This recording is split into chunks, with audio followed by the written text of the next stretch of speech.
अस्सलाम वालेकुम। Ninth class, कैसे हैं आप लोग? उम्मीद है आप लोग खैरियत से होंगे। अल्लाह पाक से दुआ है कि अल्लाह पाक हम सब मुसलमानों को अपने हिफ्ज़ व अमान में रखे। जी, आज का लेक्चर टॉपिक गज़ल नंबर 2, जिसके शायर हैं ख्वाजा हैदर अली आतिश।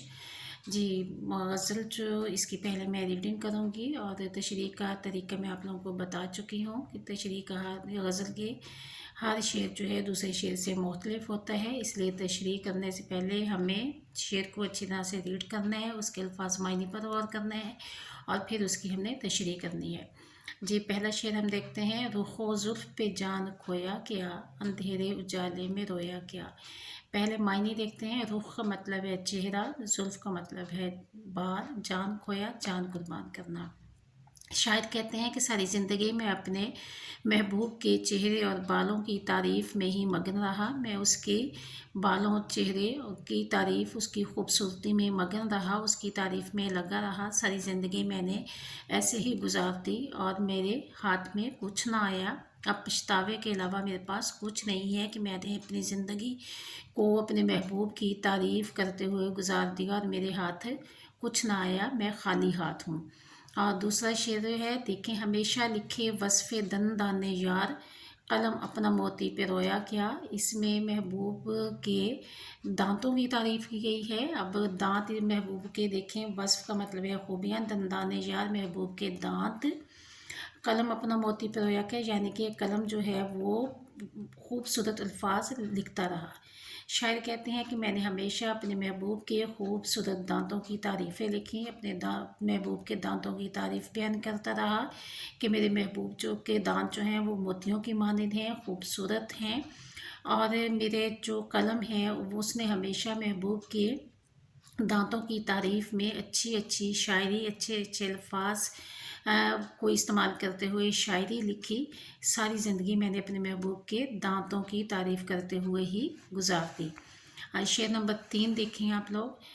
कहूँ क्या हुई उम्र क्यों कर बसर, मैं जागा क्या बख्त सोया क्या। यहाँ शायर कहते हैं कि मैं क्या बताऊँ कि मेरी सारी उम्र जो है वो कैसे गुजर गई।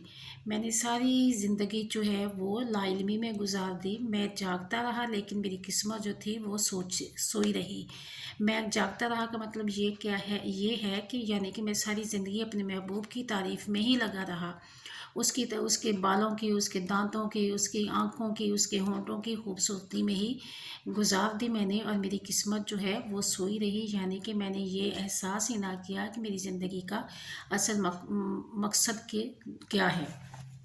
जी, शेर नंबर 4 देखें आप लोग। रही सब्ज़ बेफ़िक्रे किश्ते सुखन, न जोता क्या मैं नस बोया क्या।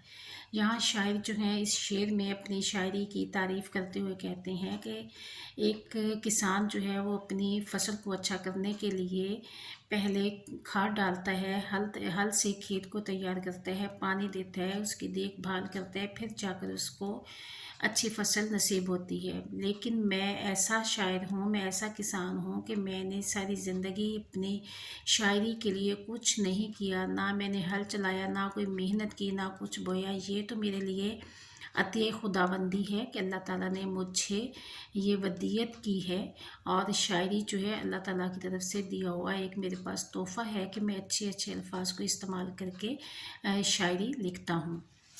उसके बाद अगला शेर है। ब्रह्मन को बातों की हसरत रही, खुदा ने बुतों को न गोया किया। अब इस शेर में जो शायर है उसने अपने महबूब के लिए बुत का इस्तारा इस्तेमाल किया है। ब्राह्मण हिंदुओं की एक ऊंची ज़ात है जो कि बुतों की पूजा करते थे। उनको हमेशा ये हसरत रही थी कि महबूब जिनकी वो पूजा करते हैं वो उनकी बात का जवाब दें, लेकिन बुतों को अल्लाह ताला ने बोलने की ताकत नहीं बख्शी, इसलिए ब्राह्मण की ये ख्वाहिश कभी पूरी ना हो सकी। तो शायर भी अपने आप को ब्राह्मण से और अपने महबूब को बुतों से तशबीह देते हुए कहते हैं कि शायद मेरा महबूब भी एक बुत की मानिंद है जो कि मेरी किसी बात का जवाब नहीं देता। मुझे भी हसरत है कि मेरा महबूब मेरी किसी बात का जवाब दे। جی اس کے بعد اگلا شعر دیکھیں، مزہ غم کے کھانے کا جس کو پڑا، مزہ غم کے کھانے کا جس کو پڑا، وہ اشکوں سے ہاتھ اپنا دھویا کیا۔